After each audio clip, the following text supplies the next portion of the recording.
Hey everybody, I hope all is well with all of you. I know some of you probably are getting ready to head out. I want you guys to be safe out there. And I just want to, of course, wish you well. Wish you a happy new year as you head into the year 2020, okay? And of course, thank you for hanging out with me in 2019 and being a subscriber. If you've ever stopped by and listened to any of my videos, I certainly, of course, appreciate it.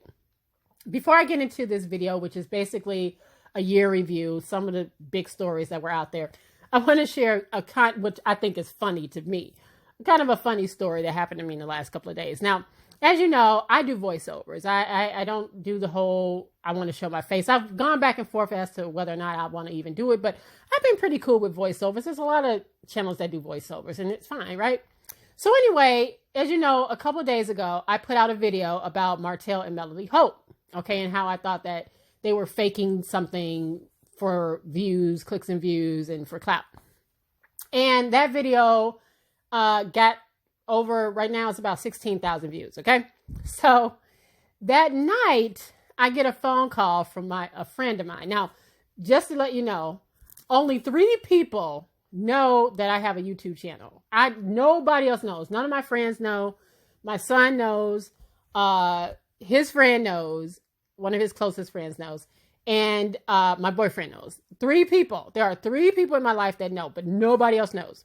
So later that night, I get a phone call from my friend. She is my college roommate. We were literally college roommates, living on the dorms at school, okay, back in 1994. She calls me, and we don't live that far apart. She calls me. She's like, "Hey, girl, what's the tea, sis?" And I'm just like, "Hey, what's going on? Hey, girl." She's like, "What's the tea, sis?" And I'm like, "Oh, shit. She knows." But I was still like, "Oh, what are you talking about? I don't even know." Then she's like, "Girl, look, I have known you for 26 years. I know my roommate's voice. I know. What's the tea, sis?" And I was like, "Okay, fine. Yes, it's me." She's like, "Girl, you got a YouTube channel." It was just kind of funny because after we finished talking about it, it kind of inspired her to have her own YouTube channel. So her and I'm going to kind of help her kind of get started because she's an avid traveler. She's traveled all over the world. That's what she loves to do. And that's kind of how she wants her content to be. So I'm going to definitely help her. But it was just kind of funny. She's like, "I know that voice anywhere." I was listening to that video. I'm like, wait a minute. Hey, I know her. I know my college roommate. So I just wanted to share that with y'all. I just thought it was kind of funny. But anyway, as you guys get into New Year's and things like that, I wanted to share something else with you about New Year's that I didn't even know. I learned something today about how during slavery, how, you know, now that we celebrate New Year's, right? We celebrate New Year's Eve and New Year's Day. But during slavery days, New Year's was very, very hard for slaves. They actually used to call it hiring day and heartbreak day because this was a day, New Year's Day was actually a day where families would get broken up. And on New Year's Eve is when they would probably find out if they will be rented out to other families. And if they were going to be rented out to other families, more than likely they would have to leave their family. And how this day, New Year's Eve, is when they would find out. And like I said, on New Year's Day is when they would actually go to the auction block and they would be pretty much broken up. Their families would get broken up. So it was never a happy time during that time for them, where they would basically, to settle debts, these slaves would be basically sold off just like nothing, because remember, they weren't even considered people at the time. And so that was a very interesting fact that I learned today. I'm actually going to post the article that I read. It's in Time magazine. And also I learned a little bit about watch service and how watch service came about. It actually, the first watch service technically in church was December 31st, 1862, was the day before the Emancipation Proclamation was signed and went into effect, and how the black slaves were praying over it in church. And so that was kind of like how the watch service came about.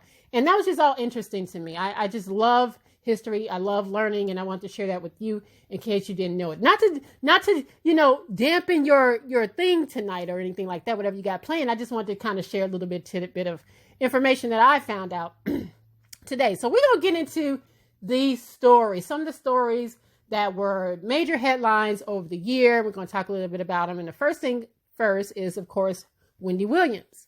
Now, I'm bringing up Wendy Williams because Wendy Williams, of course, she is a very, very, very successful talk show host. Of course, she had a radio show. Then she, of course, transitioned to television, and she's done well, right?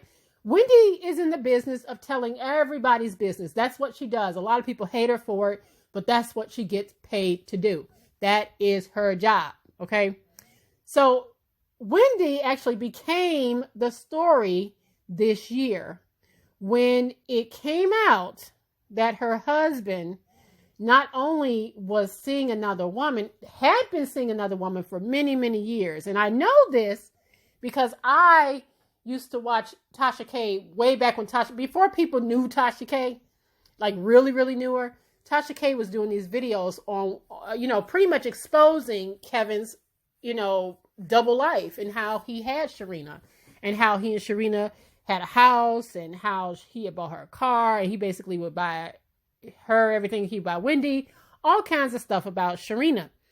And then, of course, this year it comes out that Sharina allegedly had a baby by Wendy's husband. Now, you remember Wendy got on TV when all this stuff was swirling around. Wendy was like, oh, no, everything's good in Huntersville. Until it obviously wasn't. It never really was. Because then she had to pretty much acknowledge that her husband was indeed dirty dogging her. And was out here with this other woman. She's never directly said that there is a child. But she has definitely alluded to it. She has made mention. She's said little kind of like slick stuff. But I wouldn't wish that on anybody. And although a lot of people feel like Wendy definitely deserves this, and this is her karma for dragging other people and dragging their business, I wouldn't wish this on anybody. I don't think anybody would want to go through life, especially as a public figure, having this man that has been with you for all these years go out and blatantly have another kid. Now, it's also being said, and Wendy pretty much acknowledged that she had known about this for a while. Not the baby part, but known that Kevin had been with Sharina for a minute. But it doesn't, I don't think it makes things any better. It's just that this year, Wendy was the story. Now, she's been able to kind of redeem herself. She's been out here living her best life. She got a second win. She out here living a single life. She kind of enjoying herself right now. So, she's been able to kind of bounce back, but I don't think anybody will ever get over that kind of hurt. I don't care who you are, how strong you pretend to be. That's the kind of hurt I would not wish on anybody. So Wendy was definitely one big story of 2019. That was huge, y'all. That was really, really big. Now, next up, we are going to talk about Donald Trump. Now, I usually try not to bring him up, but I cannot help but to bring up the fact that he was impeached is a big story.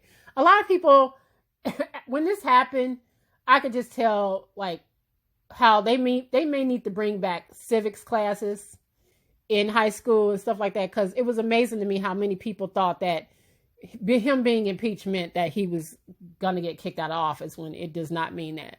It actually doesn't mean that. He's like, the third president to actually be impeached. But if you think about it, I don't know how much it really means or how important it is, because let's face it, because the Democrats have the House and the Republicans have the Senate. The Senate really, they're like they basically do the trial. And because there's a majority Republicans in the Senate, they're not going to remove him. He's been impeached, but as far as removal, that's completely different. And I know a lot of people don't necessarily understand that, but that's how it's almost like the equivalent of you want to prove your boyfriend's a cheater, right? And you want to put him out there for the whole world to say he's a cheater. I want him out of my house. I want it over.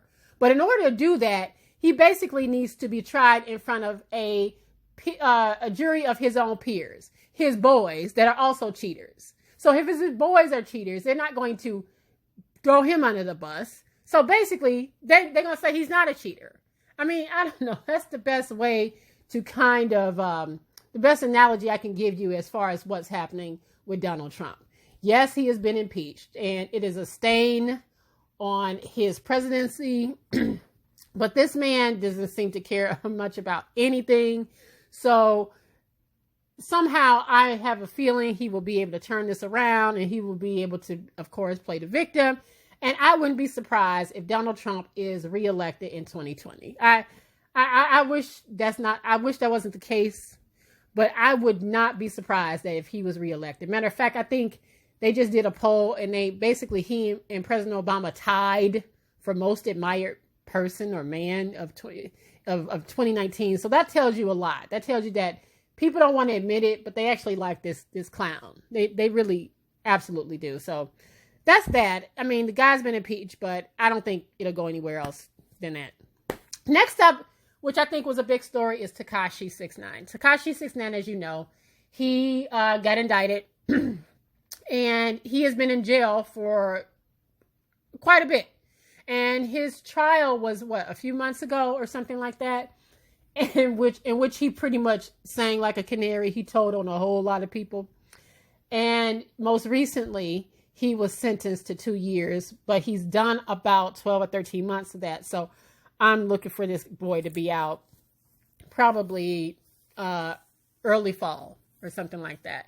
But the story here is not so much that, or as much as the fact that this is a kid, he's about 23, I believe, who literally trolled his way into stardom. Like, he literally was a troll that jumped off of the internet and became, you might call, a household name for a lot of these young people. And what's scary about that, and we have to really think about this, what's scary about what he did is the kind of things he would do for clout, the way he would move about, and how I remember when he came here to Chicago to basically show that he wasn't afraid. Because, he had this little beef. It was pretty much one-sided because Chief Keef really wasn't paying him no mind. But how he came here to Chicago to show people that he wasn't afraid to go, in certain neighborhoods like that. But he ended up going when you could hear like the birds chirping in the background. So he went in the wee hours of the morning to prove that he wasn't scared. Like, the kind of stuff that this kid did is frightening to me, because a lot of kids will look at this kind of behavior, this foolishness, and think that, hey, I can do this too, and I will too become famous. I can put stuff all over my face, all right? I can troll the internet and do stupid shit, and I too can become famous, because it's not like you have to really be that talented these days to become famous. You just need a nice little beat, and you could say pretty much anything, and you will become famous. And that's pretty much the story of Tekashi. And now look at it. He is about to get out in a few months, and he already has a multi-million-dollar deal waiting for him when he gets out. And people are definitely not feeling that. They like, no, he's a snitch. He shouldn't get a second chance. And, that's, I don't know. That's still up for debate. But while people worrying about whether he snitched or not, it don't matter to me, because as long as people like George, like I said before in my last video, as long as people like George Zimmerman is still walking around, walking the streets safely, he ain't got shit to worry about. I don't give a damn about no damn Tekashi69. And if he walking around, I do not care, because like I said, George Zimmerman is still walking around. People don't seem to care much about that. So if George Zimmerman can walk the streets, then this boy should be able to walk the streets just fine too. And that's that on that. But he really was. He had dominated a lot of the press this year, and he got a lot of attention in 2019. So I just wanted to share that part about that. Next up is this case right here, which had a lot of people glued to the TV for a few weeks, and that's Botham Jean. You might remember Amber Geiger, the white girl who shot him as he ate ice cream in his own apartment, and she claimed that she thought she was in her own apartment. And so, of course, some of you watched the trial. I watched the trial. And as you know, she was found guilty. And she was sentenced to, 10 years? But that wasn't all, okay? The crazy thing about it is when his family, his brother, after Amber Geiger was sentenced, his brother ran up to ask the judge if he could give Amber Geiger a hug, in which they embraced. The judge also hugged Amber Geiger and gave Amber Geiger a Bible. And of course it enraged a lot of us because we like, what entire hell is this? What are y'all doing? And so it's not surprising to me that Amber Geiger's team filed an appeal. After all of that display of forgiveness that these people had for this woman who took the life of their brother and son and all this other stuff, Amber Geiger filed an appeal. And most recently, I just saw this headline saying that the judge dismisses the lawsuit against City of Dallas in the murder of Botham Jean because his family filed a lawsuit against the city. And guess what? It was dismissed. Dismissed. So you're not going to get any money, unfortunately, because you were so busy giving out the hugs.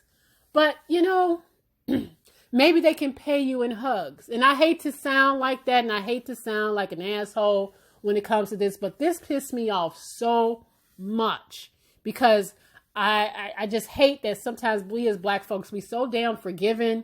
We just really roll over and let people just do us any old kind of way, and they can just say whatever they want to say. And this heifer was racist. We knew she was racist, but they were so dying to give this woman a hug. One of the witnesses was murdered. Remember all this? It was just a big mess.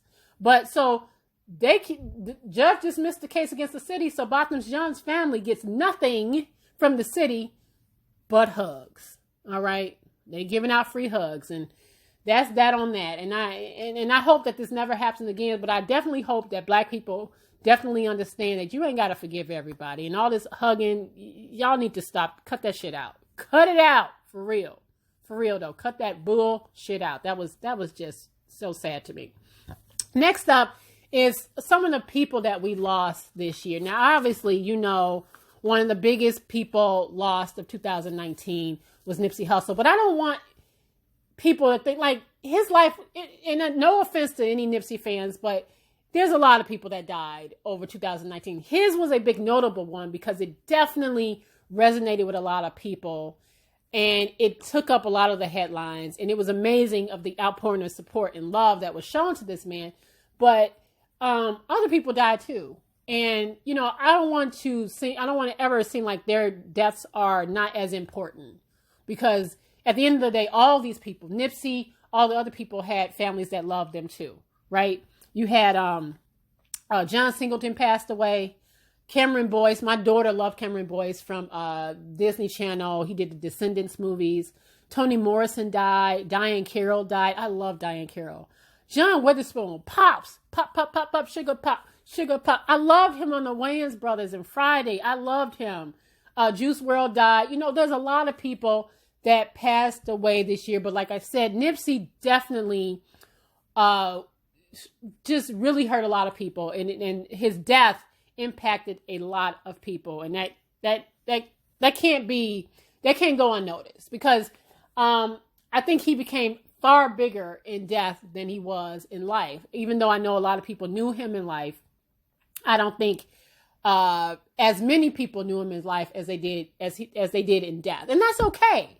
That is okay to get to know people and their life's work after they pass. Because if it wasn't okay, we wouldn't know the works of Malcolm X. We wouldn't know the works of Martin Luther King. We were not, many of us, most of us, the majority of us was not living. We weren't living when Martin Luther King was killed, a lot of us. So, but that doesn't mean that we can't get to know their work after their passing. And so the same thing can be said for Nipsey Hussle. You know, there's been this whole back and forth whether or not this man was a legend or not. And, you know, all this fighting about he's a legend, he's not a legend. Listen, he is a legend to some, and maybe other people feel like he wasn't. I mean, people are entitled to their opinions at the end of the day.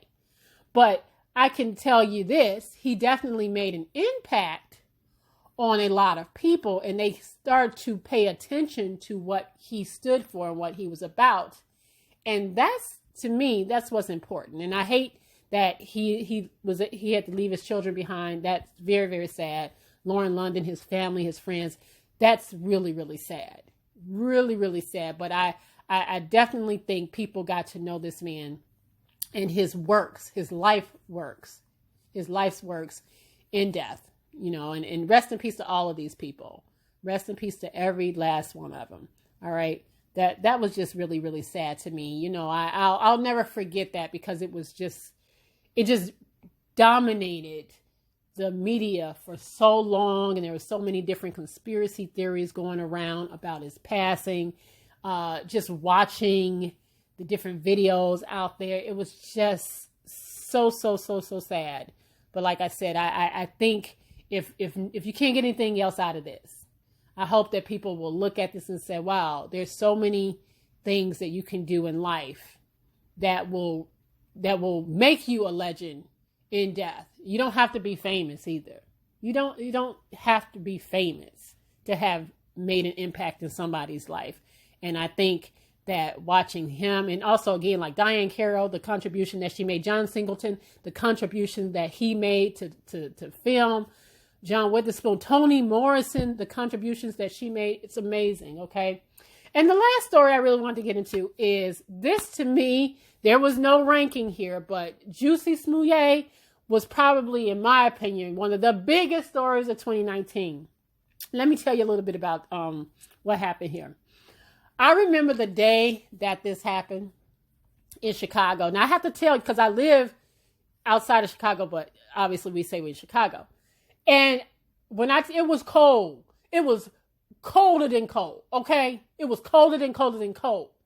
So when this story came out, and he went to Subway in the middle of the night and all this other shit, and he supposedly got jumped by some MAGA people, me and my cousin was texting each other. He was like, we're going to wait on this one. Because the way it was cold here in Chicago, where they had to close the schools, Chicago public schools don't close down for nothing. But when Chicago public schools close, it's cold. Okay? It is cold.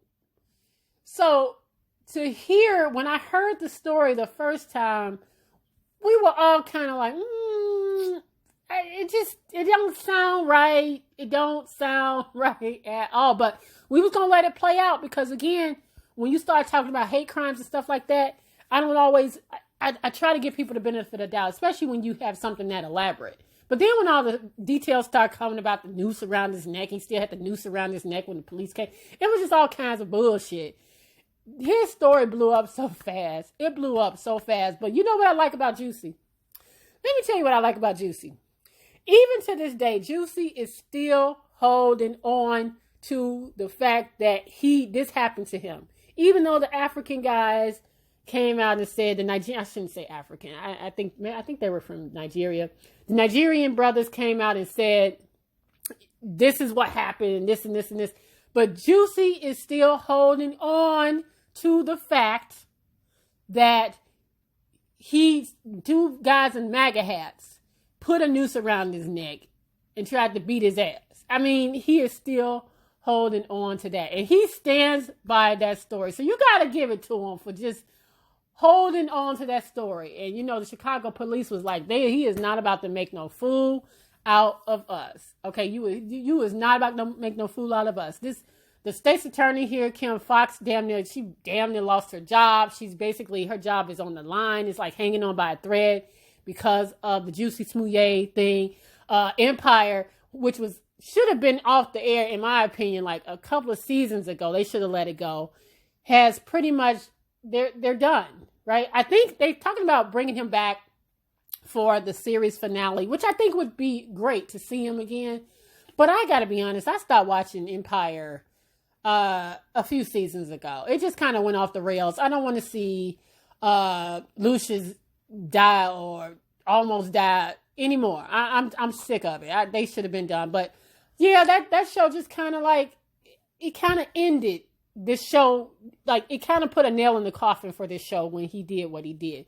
He had a lot of people standing beside him, standing by his side, and he wouldn't do that. He's not lying, but I tried. Listen, early on, I was like, I know this sounds like bullshit, but I like him so much. I like his songs. I just like him. I like his characters. I like Jamal so much.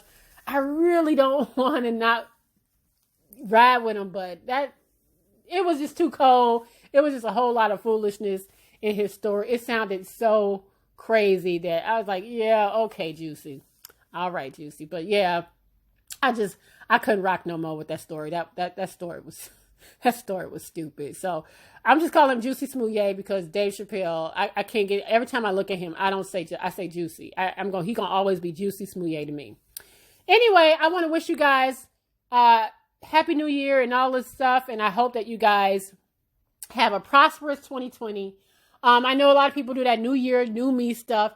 I personally don't. The way I look at it as far as New Year, I think to myself, technically, don't you restart the year on your birthday? That's just me. That's how I look at me starting a new year. So I don't make any resolutions. I don't do that. And if I do, I restart it when I turn a year older. That's kind of like my new year, because technically, isn't that your new year? But however you do it, however you celebrate it, Happy New Year to all of you guys. I wish you well. Happy 2020, and I'll see you guys on the next video.